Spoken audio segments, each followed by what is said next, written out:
Hey, welcome back to HY111 World History. We did the Philistines, this group of Indo-Europeans, the Phoenicians, a new group along the coast of the Mediterranean, all through the Mediterranean, and now we talk about the Israelites, the Hebrews, the Jews. What's their role in all this?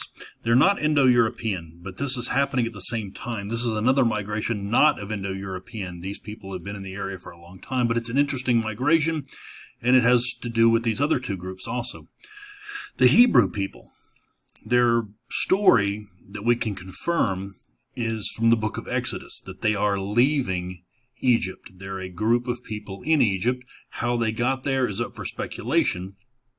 They're not Egyptian. They must have come there, we think, during the time of the Hyksos invasion. And their exodus, their leaving, takes place around 1200 BC, give or take 100 years, 1300 to 1100, somewhere around 1200, around the time of this great Indo-European migration. Moses is their leader. He leads these Hebrew people out of slavery from a guy named Pharaoh. The Bible just mentions Pharaoh. We think possibly Ramses II. If that's the case, this would have been a really impressive escape because we know Ramses was powerful. So it may have been before him, it may have been after him, or it may have been during his time. Ramses was there for a long time, around 1200. So they have this leader who leads them out of slavery in Egypt, and he leads them into the Sinai. Now, the Sinai Peninsula is not a great place to be. It's pretty rough and desolate, so this will be a very trying time for them. This is their time that they come together as a people. The Bible says 40 years, which is an indication of a long time, say 2 generations, from leaving Egypt to the time that they arrive where they will find as God wants them to go. So about 40 years in this desert area. What do they survive on? The Bible says manna, a miracle happens, and food just appears in the morning. The Bible actually has a long description of this manna, so it's really important because I'm sure the question was asked, how did they live 40 years in the desert? The other thing that goes on is they've got to face polytheism. They are leaving Egypt, a polytheistic place. They have this God who is leading them, Moses as his prophet, and they dabble in polytheism, which this new God does not like and tries to stop them from doing. So here's the map. Here's Egypt. The Bible says they come from an area around here and then leave this direction in Sinai. They're aiming for this area here around Jerusalem. That's where they're aiming for, but they spend 40 years somewhere in the Sinai here.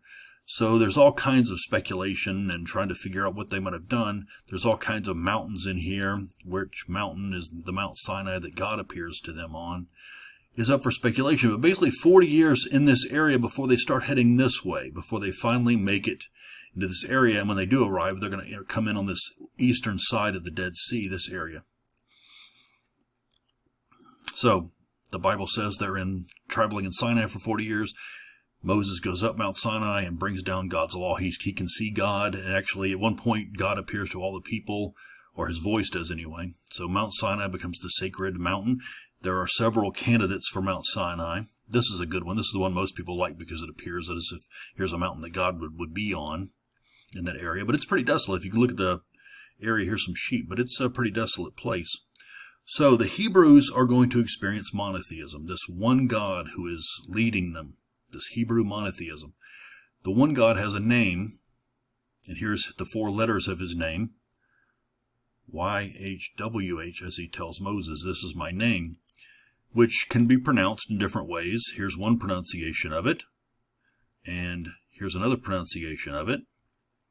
Jews don't say this word. Jews don't say the name of God. When they're reading the Bible and they come across his name, these 4 letters, Jews will say Adonai, the Great One. So his name is not to be said by super devout Jews. So here are the 4 letters. Hebrew is read from right to left. So here's the first letter, Y, H, W, H. So Y, H, W, H, from right to left. This prophet's name is Moses, the one who leads the Hebrews out of slavery toward the promised land. He now also becomes their lawgiver. He goes up the mountain and brings down the 10 Commandments, or a series of laws, which will be known as the 10 Commandments. And the first of them is that YHWH is to be the God before all other gods. Notice the polytheistic still, that they're not quite to pure monotheism yet, that this one God is asserting himself over their other gods. And 10 Commandments isn't the stop of this. The 10 Commandments is just the beginning of the laws. Lots and lots of Jewish laws. The Jewish people, this one God has a bunch of things that they have to do. They're all through Exodus, and in the next book of Leviticus and Numbers and Deuteronomy, there are lots and lots of laws, some of which contradict, which we'll come to later on.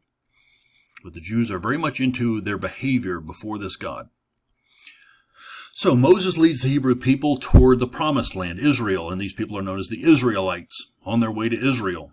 This land that God has promised, this land through going back to Abraham.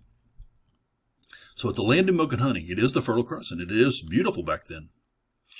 And when they get there, it's not just waiting for them. There are people there. The area is known as Canaan, or then the people, all these different people there are known as Canaanites. And there will be fights. The Bible describes this. After the first 5 books, you will have the book of Judges, in which case these Hebrews have got to fight, and fight a lot. It's pretty much lots and lots of warfare. And they have a list of heroes and judges that lead them. The toughest among them, because there's lots and lots of fights and lots of tribes mentioned, the toughest is the Philistines. And perhaps you know a famous Philistine right here. Goliath, in the story of David and Goliath. Goliath is a Philistine, which we've talked about. That those were the toughest guys. They had iron, they had better weapons, better farming, and the Hebrews are migrant people, herders, who are entering this area of civilization, and it's going to be tough on them. It's a lot of fighting. And the secret of iron comes up in the Bible in 1 Samuel. I won't read it to you here, but you can look it up yourself, in which case the Philistines have the iron and keep it from the Hebrews, that the Hebrews would like to have the secret of iron and how to keep their farm implements sharp, and possibly weapons sharp, but the Philistines will not give it to them. So these Israelites make it to the promised land, but they've got to fight. Then they settle. Then they fight some more. Lots of settling and lots of fighting. And they stay initially up in the hill country because that's what they do. And all the good land has already been settled, so they become hill people and herders of goats and sheep. They have a list of heroes. Joshua with his first victory at Jericho. Then you've got Jonathan, Samson. And then you have the mention of Saul being the first king and starting to become united. But the Bible also says he does wrong. So, but you have this transition period. And then finally we get David. David is going to put them on the map. Finally, he starts off as a guerrilla leader. The Bible mentions he kills Goliath initially, but it would be better to say that this happens later, that once he becomes powerful, he'll take on the Philistines. Because the Bible actually says at some point he actually fights with the Philistines. But he's a guerrilla leader, kind of leading a band of his warriors, and eventually begins to unite the 12 tribes. So he has a long history of rising up from Saul's court, actually, to become a hero and leader. At one point, he is able to capture Jerusalem, not through the normal means of warfare, but by sneaking into the city and capturing the city. So that's his claim to fame. And he will become a king and found a strong Hebrew kingdom of these 12 tribes. His successor is his son, King Solomon. And we're starting to get some dates here, you might notice. We start to get some pretty accurate dates. A 40-year reign of King Solomon. So he's there for a long time, and we have a good accurate date on that. We're around 1000 BC now, so it's been 200 years since Moses. From David's capital at Jerusalem, this will be the capital of their new kingdom, this kingdom where Solomon will build a great temple, bringing all kinds, the Bible describes it in detail, this temple and all the great builders that come to build the great temple in Jerusalem. And it becomes a powerful state. We have all the documentation of his army having chariots and how much each city contributes to the army. We have descriptions of the pomp and ceremony that he goes through as the king of the Hebrews. And not just the Bible records. We have the Bible records, they're very descriptive, but we also have other records. The Hebrews are on the map. They're now noticed by everybody else. We haven't had documentation at this point. There is no Egyptian records of the Hebrews ever leaving Egypt. But now we start getting records of this Hebrew kingdom, that other kingdoms are dealing with them. Here's a artist conception of what the temple might have looked like in Jerusalem, a big building. This would tell him how great they are. They have architects who can build something big. We have descriptions of Solomon as a great king, because here he is ruling on a baby that 2 women are fighting over, and he rules wisely to find the real mother. Under Solomon, we believe that the Hebrew Bible was put together. If you've wondered about when the Bible was written, we think around now that they start putting their stories together, calling the 12 tribes together, putting their stories together, storing them in this holy box, the Ark of the Covenant, along with other holy objects. And it eventually gets lost, so that makes for a fun movie. And then King Solomon dies around 931. So that's not good, because the kingdom splits into two. This happens sometimes when a king dies without a clear successor. The kingdom this time splits into two. The northern part of his kingdom splits away. 10 tribes will walk away from Jerusalem and claim that they have their own kingdom, the kingdom of Israel. I will not ask you in the test to tell me that the northern tribes are the 10 tribes in the kingdom of Israel. Just know that it splits north and south. Only 2 tribes remain around Jerusalem. They're called the kingdom of Judah. So you've got these 10 northern tribes breaking away from the 2 southern tribes in Jerusalem. And you start getting hatred. This is recorded in the Bible as the northern tribes are going to do badly, as recorded by the southern tribes. We think civil wars are going on here, and it's really bad. That's bad enough, but then they get hit in this time by the Assyrians. In 722 BCE, the Assyrians attack from the north. We've talked about the Assyrians, and here they come. They hit the northern kingdom first, and it does not go well for the Hebrew people. The Assyrian kingdom is a badass military kingdom, empire. They hit the north first, the kingdom of Jerusalem, destroy them, which is described in the Bible, and these 10 tribes are going to be lost to history. They're described as the lost 10 tribes. They're not really lost as such. They will be lost, but they're deported. We have Assyrian records of this too. It's not just in the Bible. The Assyrian records of deporting, depopulating this area. They round the people up and move them, and then they'll bring new people in. What happened to the kingdom of Judah? Well, the Bible describes that a miracle happens and the 2 southern tribes survive, that the Assyrians all die. The historical record is that they pay tribute. They will bow down to the Assyrians and pay tribute, and they get to survive. Here's a Assyrian drawing. This is actually in an Assyrian palace of the Assyrians here, leading away Hebrews. These are Hebrews being deported from the northern kingdoms. If you wonder what people looked like back then, these are probably 2 typical Hebrew people. There's an Assyrian. So the 10 tribes in the north are led into the Assyrian Empire, distributed in different places. Next, skipping on a little bit here, the Chaldean Empire comes up and defeats the Assyrians, and then they come against this kingdom of Judah, these last 2 tribes, and this does not go well either for the Jews. The kingdom of Judah decided to fight back against these Chaldeans. They're not as bad as the Assyrians in the mind of the Hebrews. And in 586, that doesn't go well. The kingdom of Judah is lost. They lose the war to the Chaldeans. The Chaldeans come in, destroy this temple. The temple of Solomon gets destroyed. We have a description of it.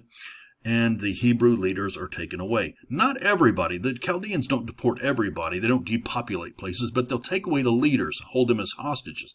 So it's just the leaders who are rounded up, and the Bible describes it to you. They'll go off to Babylon, be held as hostages. And by hostage, I mean that if the Hebrews rise up ever again, these people will be killed. So it's a hostage situation, not asking for ransom, just if you rise up, we'll kill these leaders. So the leaders taken to Babylon is described to you in 2 Kings, if you want to look this up for yourself. 2 Kings chapter 24, verse 11 to 16 describes these people being rounded up, who they are, how many of them actually by numbers, and taken away to Babylon. So it's not everybody. It's not a depopulation of the region or depopulation of Jerusalem. Just the leaders are taken away and new leaders are sent in, Chaldean leaders. So we have a description of Babylon because these leaders go to Babylon. And so we have a description of Babylon, and the Bible describes it as just a sin city, a terrible place, all kinds of different gods and fertility rituals and stuff that the Hebrew people are tempted by. So this captivity goes on from 586 to 539. You can do the math there. We're looking at about 50 years. So about 50 years, 2 generations. The ones who left Jerusalem originally will not be the ones returning to Jerusalem later, unless maybe you were a baby or a child when you were taken away. So it's enough for 2 generations to pass along. Babylon was also a center of scholars. It's not just Sin City to the Hebrews, but in the ancient world, it's a center of scholars. And so what happens here is that the Hebrews begin to hold their history together, these stories that they've written down under Solomon, and begin to put them into books, and they're revised into these 5 books. The result is the Torah, the first 5 books of the Hebrew Bible. It's also known as the Pentateuch, the first 5 books of the Bible. And in it,